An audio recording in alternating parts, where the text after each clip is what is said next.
Hi friends, welcome to Learn English with Nandini.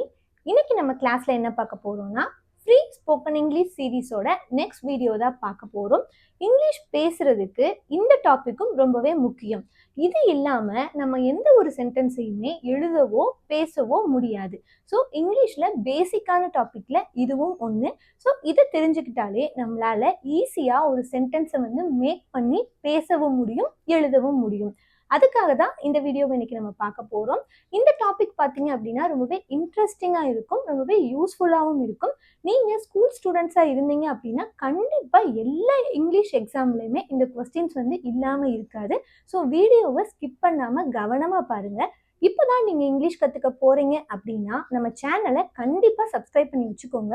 ஏன்னா இதில் வரப்போகிற வீடியோஸ் எல்லாமே ரொம்பவே யூஸ்ஃபுல்லாக இருக்க போகுது. ஏன்னா இங்கிலீஷோட பேசிக்கான விஷயத்துலேருந்து தான் நம்ம பார்த்துட்டே வரோம். இதுக்கு முன்னாடி உள்ள வீடியோஸ்லாம் நீங்கள் பார்க்கல அப்படின்னா இந்த வீடியோ முடியும் போது ஃப்ரீ ஸ்போக்கன் இங்கிலீஷ் சீரீஸ் அப்படின்னு ஒரு பிளேலிஸ்ட் இருக்கும். அதை கிளிக் பண்ணி பார்த்தீங்கன்னா அதில் நான் எல்லா வீடியோஸையுமே போட்டிருக்கேன். நம்ம சீக்கிரமே 1 lakh சப்ஸ்கிரைபர்ஸ் ரீச் பண்ணணும் அப்படின்னு நான் நம்புகிறேன். ஸோ வீடியோவை பார்த்துட்டு இருக்க எல்லாருமே மறக்காமல் சப்ஸ்கிரைப் பண்ணிட்டு வீடியோ பாருங்க. ஏன்னா கண்டிப்பாக நம்ம சேனல் உங்களுக்கு யூஸ்ஃபுல்லாக தான் இருக்க போகுது. அதே மாதிரி நம்ம வீடியோவை லைக் பண்ணிட்டு பார்க்க ஆரம்பிங்க. ஏன்னா நீங்கள் கொடுக்குற ஒவ்வொரு லைக்ஸுமே எனக்கு அடுத்தடுத்த வீடியோஸ் போடுறதுக்கு ரொம்பவே மோட்டிவேஷனாக இருக்கும். ஸோ மறக்காமல் வீடியோவை லைக் பண்ணிவிட்டு நம்ம சேனலை சப்ஸ்கிரைப் பண்ணிவிட்டு பாருங்கள். இப்போ நம்ம வீடியோக்குள்ளே போகலாம். இன்னைக்கு நம்ம பார்க்க போகிறது இங்கிலீஷில் ரொம்பவே பேசிக்காக இருக்கக்கூடிய ஆர்டிகல்ஸ். இந்த ஆர்டிகல்ஸ் அப்படின்றது இல்லாமல் நம்ம எந்த ஒரு சென்டென்ஸையுமே நம்ம எழுத முடியாது. இந்த ஆர்டிகல்ஸில் 2 டைப்ஸ் இருக்கு. என்னென்ன அப்படின்னா definite article, indefinite article. Definite article அப்படின்னா என்னன்னா ஒரு பொருளை குறிப்பிட்டு சொல்றது, அதாவது ஸ்பெசிஃபிக்காக சொல்றத நம்ம டெஃபினைட் ஆர்டிக்கல் அப்படின்னு சொல்லுவோம். அதுவே குறிப்பிட்டு சொல்லாம பொதுவா நம்ம எந்த ஒரு பொருளா வேணா இருக்கலாம் அந்த மாதிரி நம்ம சொல்றது தான் இன்டெஃபினைட் ஆர்டிக்கல். ஸோ இதுதான் ஆர்டிகல்ஸ் இருக்கிற 2 டைப். இந்த டெஃபினைட் ஆர்டிக்கல் கீழே வர்றது தான் த. இது நம்ம தேன்னு சொல்லணுமா தீன்னு சொல்லணுமான்னு ரொம்ப பேருக்கு கன்ஃபியூஷன் இருக்கு இல்லையா? அந்த கன்ஃபியூஷன் இந்த வீடியோ முடியும் போது உங்களுக்கு கிளியரா இருக்கும். ஸோ இந்த வீடியோ முடியும் போது லாஸ்ட்ல நான் சொல்றேன். ஸோ வீடியோவை ஸ்கிப் பண்ணாம பாருங்க. இதை நம்ம தேன்னு சொல்லணுமா தீன்னு சொல்லணுமா அப்படின்னு சொல்லிட்டு. அடுத்து இன்டெஃபினைட் ஆர்டிகல்ஸ்குள்ள வர்றது தான் ஏ அண்ட் ஆன். இது நம்ம ஏன்னு சொல்லக்கூடாது, அ அப்படின்னு தான் சொல்லணும். ஓகேவா? இப்போ நம்ம ஃபர்ஸ்ட் பார்க்க போற ஆர்டிக்கல் இன்டெஃபினைட் ஆர்டிக்கல். இன்டெஃபினைட் ஆர்டிக்கல்ல இருக்கிற அ ஆன் 2 இருக்குது. ஃபர்ஸ்ட் நம்ம ஆன் தான் பார்க்க போறோம். எந்தெந்த வேர்டுக்கு முன்னாடி ஆன் போடலாம் அப்படின்னா AEIOU, அதாவது வவல் சவுண்ட். நம்ம லாஸ்ட் வீடியோல வவல்ஸ் அண்ட் கான்சோனன்ட்ஸ் தான் பார்த்தோம். அந்த வீடியோ நீங்க பார்க்கல அப்படின்னா இந்த வீடியோ முடியும் போது என் ஸ்கிரீன்ல அந்த பிளேலிஸ்ட்ல இருக்கும், அதை கிளிக் பண்ணி பாருங்க. ஸோ இந்த வவல் சவுண்ட்ல எந்த வேர்ட் ஸ்டார்ட் ஆகுதோ அந்த வேர்டுக்கு முன்னாடி தான் நம்ம ஆன் அப்படின்ற இந்த ஆர்டிக்கலை யூஸ் பண்ணணும். நல்லா கவனிச்சுக்கோங்க, AEIOUல ஸ்டார்ட் ஆகுற வேர்டு கிடையாது, அந்த வவல் சவுண்ட் இருக்கணும். நிறைய வேர்ட்ஸ் இந்த AEIOUல ஸ்டார்ட் ஆகும், ஆனால் நம்ம ப்ரொனவுன்ஸ் பண்ணும்போது அது வேற சவுண்ட் கொடுக்கும். அந்த மாதிரி இருந்தால் அதுக்கு முன்னாடி நம்ம ஆன் பயன்படுத்தக்கூடாது. நம்ம பின்னாடி எக்ஸாம்பிள்ஸ் பார்க்கும்போது உங்களுக்கு புரியும். ஸோ வவல் சவுண்டை வச்சு மட்டும்தான் நம்ம ஆன் போடணும். இந்த வவல் சவுண்ட்ல இருந்தது அப்படின்னா அந்த வேர்டுக்கு முன்னாடி ஆன் போடணும். நெக்ஸ்ட் நம்ம பார்க்க போறது ஏ அப்படின்ற இந்த ஆர்டிக்கலை எந்த வேர்டுக்கு முன்னாடி பயன்படுத்தணும் அப்படின்னா கான்சனன்ட் சவுண்ட் வர்ற வேர்டுக்கு முன்னாடி பயன்படுத்தணும். அதாவது இந்த AEIOU இல்லாம இருக்கும் இல்லையா மற்ற லெட்டர்ஸ், அந்த சவுண்ட்ல வந்தது அப்படின்னா அந்த வேர்டுக்கு முன்னாடி நம்ம ஏ பயன்படுத்தணும். இந்த வீடியோ பார்த்துட்டு அந்த வவல்ஸ் அண்ட் கான்சனன்ட்ஸ் வீடியோவும் பாருங்க, அப்பதான் உங்களுக்கு அது தெளிவா புரியும். இப்போ நம்ம நிறைய எக்ஸாம்பிள்ஸ் பார்க்க போறோம். ஸோ ஒவ்வொரு எக்ஸாம்பிளும் சால்வ் பண்ணும்போது உங்களுக்கு இது நல்லாவே புரியும். ஸோ ஃபர்ஸ்ட் நம்ம ஆன் எந்தெந்த வேர்டுக்கு முன்னாடி வருது அப்படின்னு பார்த்துடலாம். ஃபர்ஸ்ட் எக்ஸாம்பிள் பார்க்கலாம். ஆப்பிள். இப்போ இதோட ஃபர்ஸ்ட் லெட்டர் ஏ. ஸோ நம்ம ஏ அப்படின்னு பார்த்த உடனே ஆன்னு போட்டுறக்கூடாது, அதை ப்ரொனவுன்ஸ் பண்ணணும். ப்ரொனவுன்ஸ் பண்ண எப்படி வரும்? ஆப்பிள். அப்போ அது என்ன சவுண்டு வருது? ஆ. ஸோ இது வந்து வவல் சவுண்டு தான். ஏன்னா அ ஆ ரெண்டுமே வந்து ஏல தான் வருது. ஸோ இது வந்து வவல் சவுண்ட்ல இருக்கிறதுனால இதுக்கு முன்னாடி நம்ம என்ன போடுறோம் அப்படின்னா ஆன் போடுறோம். ஓகேவா? உங்களுக்கு புரிஞ்சுதா? ஏ வந்ததுனால மட்டும் நம்ம ஆன் போடல. அதை ப்ரொனவுன்ஸ் பண்றப்ப ஆப்பிள். ஸோ ஆ சவுண்ட் வருது. அது வந்து உயிரெழுத்துக்கள். ஸோ அதனால இங்க நம்ம ஆன் போட்டிருக்கோம். ஓகேவா? இப்போ அடுத்த எக்ஸாம்பிள் பாருங்க. எக். இப்போ இது ஃபர்ஸ்ட் லெட்டர் வந்து இ. இது என்ன நம்ம ப்ரொனவுன்ஸ் பண்றோம்? எப்படி ப்ரொனவுன்ஸ் பண்றோம்? எக். அப்போ ஏ. ஸோ ஏ அப்படின்றதும் என்னது? உயிரெழுத்துக்கள், வவல்ஸ். ஸோ இதுக்கு முன்னாடியும் ஆன். ஓகேவா? அடுத்து ஐலேண்ட். இதை நான் எப்படி ப்ரொனவுன்ஸ் பண்றேன்னு பாருங்க. ஐலேண்ட். இதுல இஸ் வந்து சைலண்ட். இந்த மாதிரி நிறைய வேர்ட்ஸ் இருக்கு. அதை நம்ம பின்னாடி எக்ஸாம்பிள்ல பார்க்கலாம். ஒரு லெட்டர் ஒரு வேர்ட்ல வந்திருக்கும், ஆனா அதை நம்ம ப்ரொனவுன்ஸ் பண்ண மாட்டோம். அதை தான் நம்ம வந்து சைலண்ட் அப்படின்னு சொல்லுவோம். இந்த வேர்ட்ல வந்து எஸ் வந்து சைலண்ட். ஓகேவா? இப்போ நம்ம அதை விட்டுறலாம். இப்போ ஃபர்ஸ்ட் வந்து ப்ரொனவுன்ஸ் பண்ணி பாருங்க. ஐலேண்ட். ஐலேண்ட்னா தீவு. இப்போ ஃபர்ஸ்ட் லெட்டர் என்னது? ஐ. ஸோ இதை நம்ம எப்படி ப்ரொனவுன்ஸ் பண்றோம்? ஐ. ஸோ ஐன்றது என்னது? தமிழ்ல நம்ம உயிரெழுத்துக்கள் அப்படின்னு தானே சொல்லுவோம். ஸோ அதனால இதுக்கு முன்னாடி ஆன். ஸோ இந்த ஐ அப்படின்றதும் இந்த ப்ரொனவுன்சியேஷன்ல வந்துருச்சு. ஓகேவா? ஸோ நம்ம அந்த லெட்டரை வச்சு நம்ம சொல்லக்கூடாது. அதை ப்ரொனவுன்ஸ் பண்ணி அது வந்து இந்த வவல் சவுண்ட்ல வந்தா மட்டும்தான் அதுக்கு முன்னாடி நம்ம ஆன் போடணும். இப்போ அடுத்த எக்ஸாம்பிள் பாருங்க. இத நிறைய பேர் ஹவர் அப்படின்னு சொல்றோம். ஹவர் கிடையாது. இதுல நான் சொன்ன மாதிரி இதுல எப்படி எஸ் சைலண்டோ அந்த மாதிரி இதுல வந்து ஹெச் சைலண்ட். ஸோ இது நம்ம எப்படி சொல்லணும்னா ஆர். 1 ஆர் இதை சொல்லணும். ஸோ இதுல வந்து ஹெச் வந்து சைலண்ட். ஸோ இது எப்படி சொல்லுவோம்? ஆர். அப்ப ஆ சவுண்ட் வருது. ஓகேவா? அப்ப இது வவல் சவுண்ட்ல வருது. ஸோ இதுக்கு முன்னாடி என்ன போடணும்? ஆன். ஏன்னா இப்ப ஹெச் அப்படின்றத பாத்தீங்கன்னா இந்த ஏஏஐஓயுலயே வரல. ஸோ நம்ம வந்து ப்ரொனவுன்ஸ் பண்ணி பார்க்கணும். ஓகேவா? இப்ப பாருங்க. எம்பி. இதுலயும் எம் அப்படின்ற லெட்டர் வந்து இந்த ஏஇஐஓயுல வந்து வரல. அப்ப இது கான்சனன்ட் சவுண்ட் அப்படின்னு சொல்லிட்டு நம்ம ஏ வந்து போற்றக்கூடாது. இதை ப்ரொனவுன்ஸ் பண்ணணும். எப்படி நம்ம ப்ரொனவுன்ஸ் பண்ணுவோம்? எம்பி. ஸோ ஃபர்ஸ்ட் என்ன வருது? ஏ. ஸோ ஏ அப்படின்றது என்னது? உயிரெழுத்துக்கள், வவல் சவுண்ட். ஸோ அதனால இங்க நம்ம ஆன் போடுறோம். இப்போ உங்களுக்கு நல்லா புரிஞ்சிருக்கும் அப்படின்னு நம்புறேன். ஈஸி தான். ஒரு வேர்ட் கொடுத்தாங்கன்னா அந்த வேர்டை ப்ரொனவுன்ஸ் பண்ணி பாருங்க. அது ஏஇஐஓயுல இருக்கிற அந்த வவல் சவுண்ட்ல வந்தது அப்படின்னா முன்னாடி ஆன் போடுங்க. அப்படி வரலன்னா முன்னாடி ஏ போட்டுருங்க. ஓகேவா?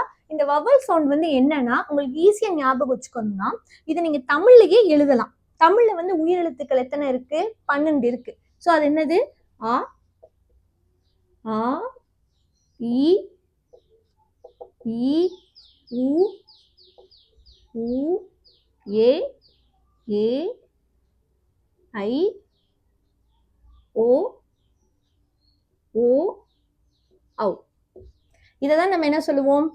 உயிரெழுத்துக்கள் அப்படின்னு சொல்லுவோம். இப்போ நீங்க உங்களுக்கு கஷ்டமா இருக்கு கண்டுபிடிக்கிறதுக்கு அப்படின்னா இந்த மாதிரி நீங்க தமிழ்லயே வந்து எழுதி வச்சுக்கலாம். இப்ப பாத்தீங்கன்னா இது ஆப்பிள். ஸோ ஆ இப்பிள் ஆப்பிள். ஸோ இந்த ஆன்றது வந்து இந்த உயிரெழுத்துக்கள்ல வந்துருச்சா? ஸோ அதனால நீங்க ஆன் எழுதிக்கோங்க. ஓகேவா? இப்போ இது எப்படி எழுதலாம்? எக் அப்படின்னு எழுதலாம். அப்ப ஏன்றது என்னது? இங்க வந்து உயிரெழுத்துக்கள்ல வந்துருச்சு. So on. இப்ப அடுத்து என்ன? ஐலேண்ட். ஐன்றது இங்க எங்க இருக்கா? இருக்கு. So on. இப்ப இதுல ஆர் அப்படின்னு தான் சொல்றோம். ஸோ ஆன்றதும் இங்க இருக்கா? So on. ஓகேவா? இதுலயும் எம்பி. ஸோ ஏ அப்படின்றது இங்க இருக்கு. So on. இப்படியும் நம்ம வந்து போட்டுக்கலாம். ஓகேவா? அந்த ஏஇஐஓயுன்ற வவல் சவுண்டை தான் நம்ம இந்த மாதிரி உயிரெழுத்துக்கள் வந்து தமிழ்ல 12 இருக்கிறத இந்த மாதிரி நீங்க டிரான்ஸ்லேட் பண்ணி பார்த்தீங்க அப்படின்னா உங்களுக்கு ரொம்பவே ஈஸியா புரியும். இது இல்லாம வேற சவுண்ட்ல வந்து இருந்துச்சுன்னா நீங்க ஏ போட்டுக்கலாம். ஓகேவா? இப்ப அடுத்த எக்ஸாம்பிள் பாருங்க. இதுவும் நிறைய பேர் ஹானஸ்ட் அப்படின்னு சொல்றாங்க. ஹா சவுண்ட் வந்து கிடையாது. இதுலயும் ஹச் வந்து சைலண்ட் தான். இதை நம்ம எப்படி சொல்லணும்? Honest man. ஸோ அந்த ஓ சவுண்டு தான் வரும். அப்ப நம்ம வாசிக்கும் போது ஆனஸ்ட் அப்படின்னு சொல்லுவோம். எப்படி ஆர் சொல்றோமோ அந்த மாதிரி ஆ சவுண்டு தான் வரும். ஓகேவா? ஸோ அதனால இதுவும் இந்த வவல் சவுண்ட்ல வர்றதுனால இதுக்கு முன்னாடி நம்ம ஆன் தான் போடணும். அதனால எந்த ஒரு வேர்டை பார்த்த உடனேயே அதோட ஃபர்ஸ்ட் லெட்டர் வந்து நம்ம ஏஏஐஓயு இல்லை அப்படின்னு சொல்லிட்டு ஏ போட்டுறக்கூடாது. அதை நம்ம ப்ரொனவுன்ஸ் பண்ணி இந்த எழுத்துக்கள்ல ஏதாவது ஒன்று வந்தது அப்படின்னா அதுக்கு முன்னாடி ஆன் போடுங்க. இப்போ நம்ம எக்ஸாம்பிள்ஸ் வந்து பார்க்கலாம். எந்தெந்த வேர்டுக்கு முன்னாடி போடணும் அப்படின்றத பார்க்கலாம். இப்போ ஃபர்ஸ்ட் எக்ஸாம்பிள் புக். இதை நம்ம ப்ரொனவுன்ஸ் பண்ணா எப்படி வரும்? புக் அப்படின்னு வரும். ஃபர்ஸ்ட் லெட்டரும் பி அப்படின்னு தான் இருக்குது. ஸோ நம்ம ப்ரொனவுன்ஸ் பண்றப்ப இந்த ஏஇஐஓ என்ற வவல் சவுண்ட்ல வரல, அதனால அதுக்கு முன்னாடி போடுறோம். ஓகேவா? இப்போ அடுத்த எக்ஸாம்பிள் பாருங்க, ட்ரீ. இப்போ இதை நம்ம ப்ரொனவுன்ஸ் பண்ணி பார்க்கலாம், ட்ரீ. ஸோ ட்ரீ அப்படின்னா ட்ரீ. இதுவும் இந்த உயிரெழுத்துக்கள்ல எதுவுமே வரல. ஓகேவா? அதனால இதுக்கு முன்னாடி a tree. ஓகேவா? அடுத்த எக்ஸாம்பிள் பாருங்க, யூனிவர்சிட்டி. இதுல ஃபர்ஸ்ட் லெட்டர் வந்து யூ. யூ வந்து இங்க இருக்கு. ஓகேவா? அப்ப நீங்க கேட்கலாம், ஏன் நம்ம வந்து இது ஆண்ட்ல வராம ஏல எழுதிருக்கீங்க அப்படின்னா, நம்ம ப்ரொனவுன்ஸ் பண்ணும்போது யூனிவர்சிட்டி அப்படின்னு பண்ணக்கூடாது, யூனிவர்சிட்டி. ஓகேவா? ஸோ வந்து இது வந்து ஊ சவுண்ட்ல வந்து வராது, இது வந்து யூ. ஸோ இந்த மாதிரி யூ. ஸோ இது வந்து உயிரெழுத்துக்கள் கிடையாது. ஓகேவா? எப்படி நம்ம ப்ரொனவுன்ஸ் பண்ணுவோம்? யூனிவர்சிட்டி. ஸோ அதனால இதுக்கு முன்னாடி இப்போ அடுத்து பாருங்க, இது நிறைய பேர் யூரோப்பியன் அப்படின்னு ப்ரொனவுன்ஸ் பண்றாங்க. யூரோப்பியன் கிடையாது, யூரோப்பியன். ஓகேவா? இதுலயும் அதே தான், இதே சவுண்டு தான் வருது. ஸோ அதனால ஈ வந்திருந்தா கூட இதுல முன்னாடி நம்ம தான் போடணும். ஓகேவா? அதே மாதிரி அடுத்து பாருங்க, இது நிறைய பேர் 1 ரூபி அப்படின்னு தான் நம்ம ப்ரொனவுன்ஸ் பண்றோம். 1 ரூபி கிடையாது, 1 ரூபி வா. இதுல வந்து இந்த டபிள்யூ சவுண்டு தான் வரும், 1 ரூபி வா. ஸோ இதுவும் இந்த வவல் சவுண்ட்ல வரல, ஆனா வவல்ஸ் இருக்கு. பட் ஆனா நம்ம பார்க்க வேண்டியது என்ன? வவல் சவுண்ட் வந்தா மட்டும்தான் நம்ம ஆன் போடணும். ஸோ இதுக்கும் நம்ம முன்னாடி தான் போடணும். இப்போ அடுத்த எக்ஸாம்பிள் பாருங்க, இங்க நம்ம எம்பின்னு பார்த்தோம். இது வந்து மெம்பர் ஆஃப் பார்லிமெண்டோட அப்ரிவேஷன். இங்க எம் அப்படின்றது கான்சோனண்டா இருந்தா கூட நம்ம என்ன போட்டோம்? அந்த சவுண்ட் வந்து ஏ வந்ததுனால ஆன் போட்டோம். இங்க பாருங்க, மெம்பர் ஆஃப் பார்லிமெண்ட். ஸோ இதை நம்ம எப்படி ப்ரொனவுன்ஸ் பண்ணுவோம்? மே. அப்போ ஃபர்ஸ்ட் என்ன வரணும்? மே. ஸோ மே அப்படின்றது வந்து இந்த உயிரெழுத்துக்கள்ல வரல, அதனால இதுக்கு முன்னாடி நம்ம ஆன் போடக்கூடாது, தான் போடணும். ஓகேவா? இப்போ ரெண்டுமே எம் தான், நீங்க அதனாலதான் கன்ஃபியூஸ் ஆகக்கூடாதுன்னு சொல்றேன். இதை நம்ம ப்ரொனவுன்ஸ் பண்றப்ப எம்பின்னு ப்ரொனவுன்ஸ் பண்ணுவோம், இதை நம்ம ப்ரொனவுன்ஸ் பண்றப்ப மெம்பர் ஆஃப் பார்லிமெண்ட். ஸோ மே வருது, அதனால இதுக்கு முன்னாடி இப்போ உங்களுக்கு எந்த இடத்துல ஆன் பயன்படுத்தணும் அப்படின்னு தெரிஞ்சிருக்கும். இது நம்ம இன்டெஃபினைட் ஆர்டிக்கல் அப்படின்னு சொன்னோம் இல்லையா? அதுக்கு ரீசன் என்ன அப்படின்னா, இது ஒரு பொதுவான ஒரு பொருளையோ விஷயத்தையோ தான் சொல்லும்.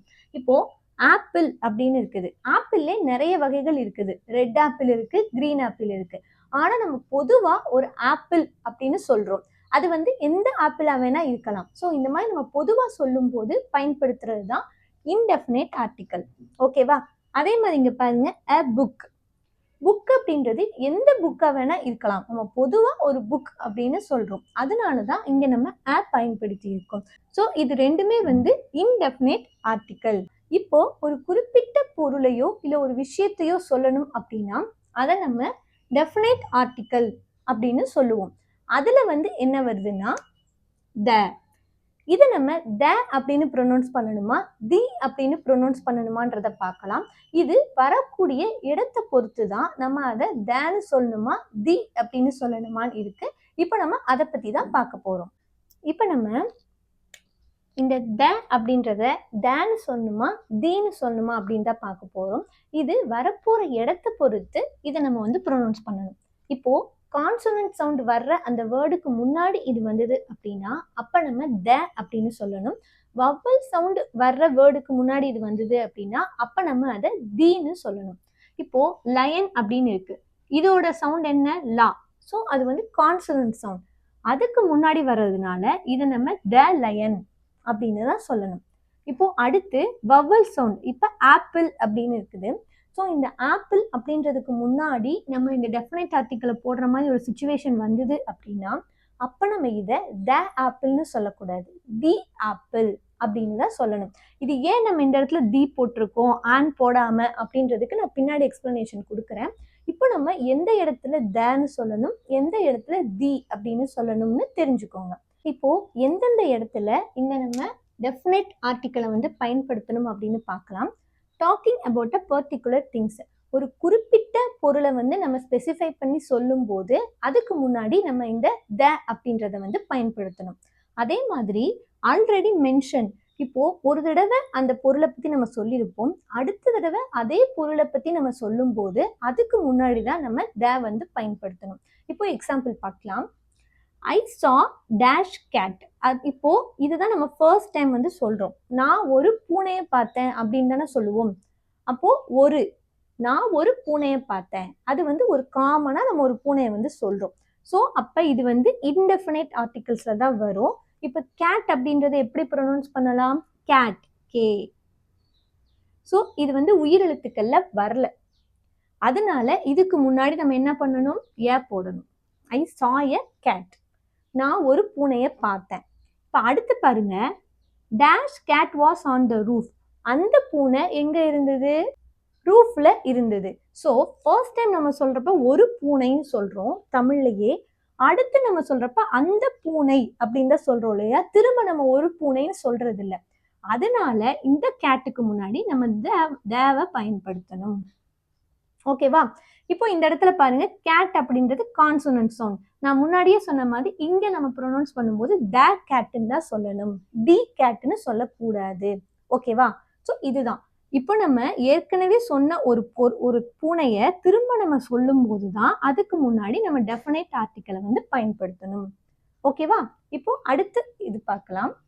பிஃபோர் த சூப்பர்லேட்டிவ்ஸ், சூப்பர்லேட்டிவ் டிகிரின்னு ஒரு டிகிரி இருக்குது, அதை நம்ம பின்னாடி பார்க்கலாம். இப்போதைக்கு ஜஸ்ட் வந்து தெரிஞ்சு வச்சுக்கோங்க. He is dash tallest boy. சூப்பர்லேட்டிவ்ஸ்னா இருக்கிறதுலே வந்து ரொம்பவே சிறந்தது அப்படின்னு நம்ம சொல்லுவோம். இப்போ 2 பேரை கம்பேர் பண்ணி சொன்னா அது கம்பேரிட்டிவ் டிகிரி, எல்லாரையுமே கம்பேர் பண்ணி சொன்னா அதுதான் சூப்பர்லேட்டிவ் டிகிரி. ஸோ அந்த மாதிரி வர்ற சூப்பர்லேட்டிவ் டிகிரிக்கு முன்னாடி நம்ம ஏவோ ஆனோ போடக்கூடாது, தான் போடணும். இப்போ அதை எப்படி கண்டுபிடிக்கலாம் அப்படின்னா சிம்பிள் தான். அது மோஸ்ட்லி வந்து இஎஸ்டியில தான் வந்து முடிஞ்சிருக்கும். ஸோ இஎஸ்டியில முடிஞ்சிருந்தாலே அது வந்து சூப்பர்லேட்டிவ் டிகிரி தான். ஸோ இப்போ எக்ஸாம்பிள் பார்க்கலாம். ஹீ இஸ் டேஷ் டாலஸ்ட் பாய், அவன் வந்து ரொம்ப உயரமான பையன். இப்போ இதுக்கு முன்னாடி த போடணும். நம்ம இதை எப்படி ப்ரொனவுன்ஸ் பண்ணணும்? டாலஸ்ட். ஸோ இது வந்து கான்சோனன்ட் சவுண்ட், டா. ஓகேவா? அதனால இதை நம்ம ஹீ இஸ் த டாலஸ்ட் பாய் அப்படின்னு தான் ப்ரொனவுன்ஸ் பண்ணணும். ஓகேவா? இதையும் ஞாபகம் வச்சுக்கிட்டே வாங்க, எந்த இடத்துல நம்ம த சொல்லணும், எந்த இடத்துல தி சொல்லணும் அப்படின்னு சொல்லிட்டு. ஓகேவா? இப்போ உங்களுக்கு புரிஞ்சிருச்சா? ஃபர்ஸ்ட் வந்து ஒரு குறிப்பிட்ட பொருளை சொல்லும் போதோ இல்லை ஆல்ரெடி மென்ஷன் பண்ணது சொல்லும் போதோ நம்ம த பயன்படுத்தணும். இப்போ தேர்ட் வந்து என்னன்னா சூப்பர்லேட்டிவ்ஸ்க்கு முன்னாடி நம்ம த பயன்படுத்தணும். இப்போ அடுத்தது டிஸ்கிரைப் சம்திங் யூனிக், அதாவது ஒரு தனித்தன்மையா ஒரு பொருளை நம்ம வந்து சொல்றோம், ஒரு விஷயத்த சொல்றோம் அப்படின்னா அதை குறிக்கும் போதுதான் நம்ம வந்து த வந்து பயன்படுத்தணும். ஏன்னா நம்ம பொதுவா சொன்னாதான் நம்ம ஆன் வந்து பயன்படுத்தணும். டெஃபினைட் ஆர்டிக்கல்னாலே ஒரு குறிப்பிட்டு சொல்றதுதான், அதுலயும் ஒரு சிறப்பா ஒரு தனித்தன்மையா ஒண்ணு இருக்கு அப்படின்னா அதை சொல்லும் போது அதுக்கு முன்னாடி நம்ம டெஃபினைட் ஆர்டிக்கலை தான் பயன்படுத்தணும். இப்போ எக்ஸாம்பிள் பார்த்துடலாம். மூன். மூன் அப்படின்னா என்னது? நிலவு. இது ரொம்பவே ஒரு தனித்தன்மையானது, நம்ம இதுக்கே வந்து ஒரு நிலவு தான் இருக்கு. ஸோ அதை நம்ம சொல்லும் போது எப்பயுமே வந்து நம்ம ஆன் வந்து யூஸ் பண்ணக்கூடாது, தான் யூஸ் பண்ணணும். ஸோ இதுல வந்து மூன், அப்ப என்ன சவுண்ட் வருது? மூ சவுண்ட் வருது. அப்போ மூ அப்படின்றது என்னது? கான்சனன்ட். ஸோ நம்ம சொல்லும் போது த மூன். ஓகேவா? தி மூன்னு சொல்லக்கூடாது, த மூன். ஓகேவா? அடுத்து சன். அதே மாதிரி தான், சன், எர்த் இது எல்லாமே வந்து தனித்தன்மை வாய்ந்தது. ஸோ அதுக்கு முன்னாடி நம்ம தான் பயன்படுத்தணும். அடுத்து எர்த். இது பாருங்க, எர்த், ஓகேவா? இது வந்து உயிரெழுத்துக்கள்ல வருது. So the earth. ஓகேவா? அடுத்தது ஸ்கை. So sky.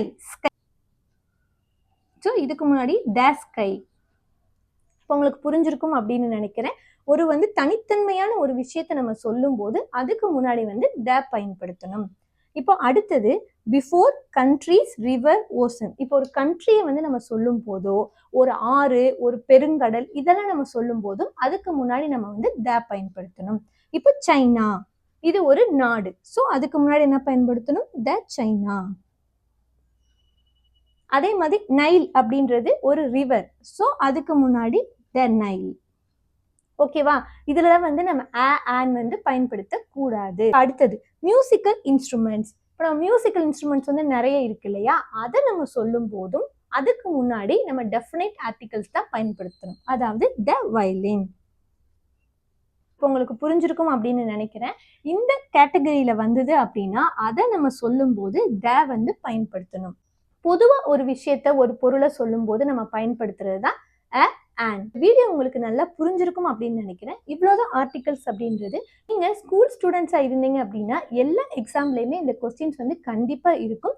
ஸோ இந்த வீடியோ உங்களுக்கு பிடிச்சிருக்கும் அப்படின்னு நம்புறேன். அப்படி பிடிச்சிருந்தது அப்படின்னா வீடியோக்கு ஒரு லைக் கொடுத்துருங்க. இப்போ கடைசியா உங்களுக்கும் நிறைய வேர்ட்ஸ் வந்து கொடுக்க போறேன். அதுக்கு முன்னாடி வருமா, ஆன் வருமா, த வருமா அப்படின்னு நீங்க தான் கமெண்ட் செக்ஷன்ல வந்து சொல்ல போறீங்க. அந்த மாதிரி நீங்க வந்து ப்ராக்டிஸ் பண்ணா மட்டும்தான் உங்களுக்கு வந்து இந்த கான்செப்ட் வந்து நல்லா புரியும். ஸோ நீங்க வந்து மறக்காம கமெண்ட் செக்ஷன்ல கமெண்ட் பண்ணுங்க. இதே மாதிரி இன்னும் நிறைய அடிப்படையான ரொம்பவே ஈஸியான வீடியோக்கள் எல்லாமே தொடர்ந்து நம்ம சேனல்ல வந்து வந்துட்டே இருக்க போகுது. நீங்க இப்பதான் இங்கிலீஷ் கத்துக்கிற பிகினர்ஸா இருந்தீங்க அப்படின்னா கண்டிப்பா நம்ம சேனலை சப்ஸ்கிரைப் பண்ணி வச்சுக்கோங்க. ஏன்னா கண்டிப்பா அது உங்களுக்கு யூஸ்ஃபுல்லா இருக்கும். ஸோ இதே மாதிரி நம்ம நெக்ஸ்ட் வீடியோல பார்க்கலாம். இப்போ உங்களுக்கான கொஸ்டின்ஸை பார்க்கலாம். இப்போ இதுதான் உங்களுக்கான எக்ஸசைசஸ். இதுல வந்து 8 வேர்ட்ஸ் இருக்கு. இதுல எந்த வேர்டுக்கு முன்னாடி அண்ட் த வரும் அப்படின்னு நீங்க தான் கமெண்ட் செக்ஷன்ல கமெண்ட் பண்ண போறீங்க. ஸோ நல்லா யோசிச்சு கமெண்ட் செக்ஷன்ல கமெண்ட் பண்ணுங்க. இதே மாதிரி இன்னும் நிறைய இங்கிலீஷ் சம்பந்தப்பட்ட விஷயங்கள்லாம் பார்க்கணும் அப்படின்னு நினைச்சீங்கன்னா நம்ம சேனலை சப்ஸ்கிரைப் பண்ணி வச்சுக்கோங்க. தேங்க்ஸ் ஃபார் வாட்சிங் மை வீடியோ.